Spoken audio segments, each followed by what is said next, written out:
విడు మొరటోడు అని వాళ్ళు వీళ్ళు ఎన్నెన్ని అన్న పసి పిల్లవాడు నవ్వాడు.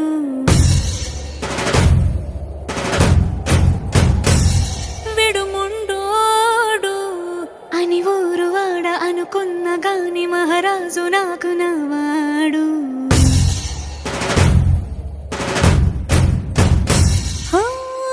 మాట పెడుసైనా మనసులో వెన్న రాయిలా ఉన్నవాడిలోన దేవుడెవరికి తెలుసును నాకన్నా.